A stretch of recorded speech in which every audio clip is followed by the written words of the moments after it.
صرف 3 پیغام دیتا ہوں، آپ سے وعدہ لیتا ہوں، آپ لوگ 3 پیغام تک میرا انتظار کریں گے، ساتھ دیں گے، ہاتھ اٹھا دیے انشاءاللہ۔ 15 سے 20 منٹ میں آپ کا پیغام ختم ہو رہا ہے، یہ پکا وعدہ ہے، ہاتھ اٹھا دیے انشاءاللہ، ساتھ دیں گے۔ بالکل صحیح جا رہا ہے۔ ایک پیغام میں جوان کو دوں گا، دوسرا پیغام بچے کو دوں گا، تیسرا پیغام عورت کو دوں گا، جلسہ آپ کا مکمل ہو جائے گا۔ اللہ آپ کو سلامت رکھے، آپ کی محبت کو سلامت رکھے۔ آپ نے واقعی لاجواب جلسے کو لاجواب بنا دیا، امید نہیں تھی، اس سے زیادہ آپ نے جلسے کو کامیاب کیا۔ دھیان سے سنیے گا جو میں آپ کو سنانے کے لیے جا رہا ہوں۔ آپ کا جوان بیٹا آپ کی خدمت نہیں کرتا، نافرمانی کر رہا ہے، اس کا راز کیا ہے؟ اس کو بچپن میں علی عمر جیسا باپ نہیں ملا، فلمی ہیرو باپ ملا، اس لیے نافرمان ہوا۔ اس کو بچپن میں ماں تو ملی، فلمی ہیروئن ملی، فاطمہ نہیں ملی، اس لیے نافرمان ہوا۔ بچے کو آپ نے اسکول سے پروفیسر ڈاکٹر بنایا، لیکن مدرسے کی تعلیم دلا کر مسلمان نہیں بنایا، اس لیے وہ ڈاکٹر پروفیسر کو جانتا ہے، انسان کو انسان نہیں جانتا، مسلمان کو مسلمان نہیں جانتا۔ جو خدا کا نہیں، رسول کا نہیں، وہ ماں باپ کا کہاں سے ہوگا؟ تیسری بات کو یاد رکھیے، آپ کا بچہ آج آپ کو خون کے آنسو رو رہا ہے، راز جانتے ہیں کیوں؟ اس لیے کہ آپ نے لوٹ کر کے لایا، کوٹ کر کے کھلایا، حرام کھلایا، حرام اس کے حلق کے نیچے اترا، وہ حرام کی طرف جائے گا، حلال کی طرف نہیں آئے گا۔ چوتھی بات بتانے کے لیے جا رہا ہوں، آپ کا بچہ آپ کا ساتھ کیوں نہیں دے رہا ہے؟ دھیان سے سنیے، وہ علم سے بھی محروم ہے، ادب سے بھی محروم ہے۔ جو بچہ علم سے محروم ہوتا ہے، ادب سے محروم ہوتا ہے، اس کی مثال شیخ سعدی رحمۃ اللہ علیہ نے فرمایا، کتا اور گدھے دونوں کے برابر ہے۔ کتا کے برابر کیسے ہے؟ کتے کو 7 سمندر میں غسل دیا جائے وہ پاک نہیں ہوتا، اور گدھے کے برابر کیوں ہے؟ گدھا مکہ چلا جائے، وہاں سے واپس آئے، حاجی نہیں ہو سکتا۔ یہ بچہ اور گدھا دونوں برابر، وہ بچہ اور یہ کتا دونوں برابر۔ دوسری بات کو یاد رکھیے گا، سانپ 1 مرتبہ ڈستا ہے، ڈس لیا آدمی مر گیا، لیکن نافرمان بیٹا 100 مرتبہ ڈستا ہے۔ قصور بیٹے کا ہے اور جیل جانا پڑتا ہے باپ کو، 1 مرتبہ نہیں، زندگی بھر ڈستا رہتا ہے۔ نافرمان بیٹا کیسا ہوتا ہے؟ تیسری مثال کو ذرا دھیان سے سنیے گا، 5 انگلی نہیں ہے، 6 انگلی ہے، ہاتھ میں 6 انگلی ہے، تو وہ آدمی اس ہاتھ کو چھپاتا دکھاتا نہیں۔ ہاتھ میں جس کو 6 انگلی ہو گئی، آپ دیکھیں گے وہ اس کو چھپاتا ہے، دکھاتا نہیں۔ راز کیا ہے؟ عیب لگا ہوا ہے، اس لیے دکھاتا نہیں ہے، چھپاتا ہے۔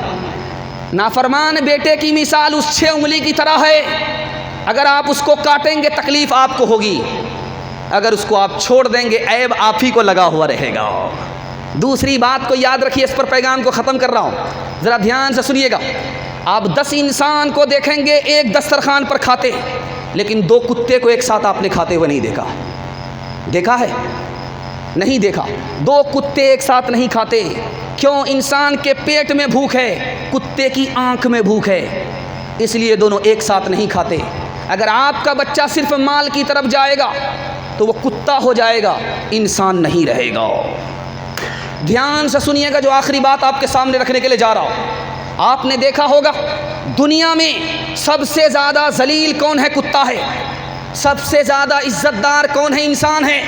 لیکن انسان سے بڑھ کر کے کون سا کتا ہے؟ میں آپ کو دکھانے کے لیے جا رہا ہوں، جو روٹی کھا کر کے مالک کی نمک حرامی نہیں کرتا، اور بیٹا جس کو باپ نے پیدا کیا، جس کی جوانی ختم ہو گئی، اس کی جوانی گھل گئی، وہ بیٹا بوڑھے کو تیور دکھا رہا ہے، نمک حرام ہو گیا، اس کتے سے بھی بدتر ہے جو ایک ٹکڑا کھا کر کے نمک حرامی نہیں کرتا۔ ایک راز سنیے، جب تک بچہ چھوٹا ہے ابو امی، ابا امی، اور جب بڑا ہوا تو بڈھا بڈھی، یہ باپ نہیں رہا، پاپ ہو گیا۔ ایسا کیوں ہوتا ہے؟ یہ اس لیے ہوتا ہے کہ وہ اپنے بچپن کو بھول گیا۔ اگر اس کو بچپن یاد رہتا تو اس کو یہ پتہ ہوتا کہ ماں کیا ہے، باپ کیا ہے۔ ایک مثال پر پیغام ختم کر رہا ہوں، آپ لوگ سننے کے لیے تیار ہے؟ دونوں ہاتھ اٹھائیے انشاءاللہ۔ بیوی سے پوچھ کر کے ماں باپ کو خرچہ دیں گے؟ ہاتھ اٹھائیے انشاءاللہ۔ یہ دیکھیے، ذرا دھیان سے سنیے گا، مسئلہ پوچھا جا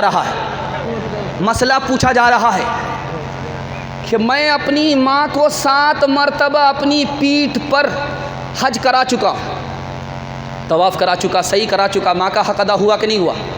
ارے نادان، تمہیں خبر نہیں، تمہاری ماں غریب تھی، تمہارا باپ غریب تھا، ایک ہی بستر تھا، ٹھنڈی کا زمانہ تھا، تو زمانے میں بچہ تھا، تیرے ماں باپ غریب تھے، ایک ہی بستر تھا، تو نے رات میں اٹھ کر کے رات میں پیشاب کیا تھا، پخانہ کیا تھا، تیری ماں نے اٹھ کر کے پیشاب کو بھی دھویا، پخانہ کو بھی دھویا، اور وہی کچے بستر میں تمہاری ماں سو گئی، ایک ہی بستر تھا، تم کو اپنے پیٹ پر سلایا رات بھر، ابھی تو اس ایک رات کا حق ادا نہیں ہوا، تو کہتا ہے کیسے حق ادا ہو سکتا ہے؟ انشاءاللہ اپنے ماں باپ کو خوش رکھیں گے، ہاتھ اٹھائیے انشاءاللہ۔ کنوارے رہیں گے، کما کر کے دیں گے، ہاتھ اٹھائیے انشاءاللہ۔ شادی سے پہلے کما کر کے دیں گے، ہاتھ اٹھائیے انشاءاللہ۔ شادی سے پہلے آپ کی کمائی کی ضرورت نہیں ہے، شادی کے بعد آپ کی کمائی کی ضرورت ہے۔ آپ کی شادی سے پہلے آپ کا باپ جوان ہے، اس کو کمائی کی ضرورت نہیں ہے۔ آپ کی شادی کے بعد آپ کا باپ بوڑھا ہو جائے گا، محتاج ہو جائے گا، اس وقت آپ کو کمائی کی ضرورت ہے۔ ذرا دھیان سے سنیے گا، ماں سے بڑھ کر کوئی اور نام کیا ہوگا، اس نام کا ہم سے احترام کیا ہوگا، جس کے پیروں کے نیچے جنت ہے، اس کے سر کا مقام کیا ہوگا۔ ایک دن نبی نے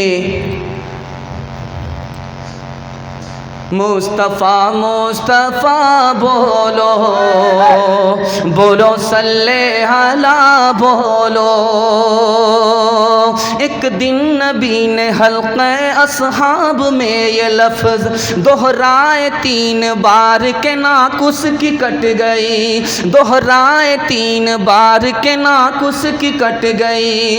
اصحاب پوچھتے ہیں وہ بدبخت کون ہے، اصحاب پوچھتے ہیں وہ بدبخت کون ہے، توقیر جس کی آپ کی نظروں میں گھٹ گئی، ارشاد یوں ہوا ہے وہ اولاد ناخلف، گھر جس کے جنت آ گئی اور پلٹ گئی، ماں باپ کا بڑھاپے میں جس کو نہ ہو خیال، اس ناسعید اولاد کی قسمت پلٹ گئی۔ مصطفیٰ مصطفیٰ بولو، بولو صلی علی بولو، ہر چیز تو مل جائے گی بازار میں، لیکن بازار میں لیکن ماں باپ سے بڑھ کر کوئی دولت نہ ملے گی۔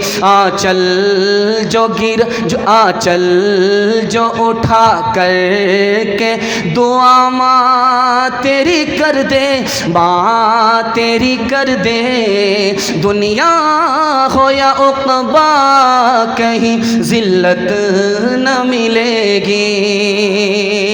پیغام ختم ہو گیا۔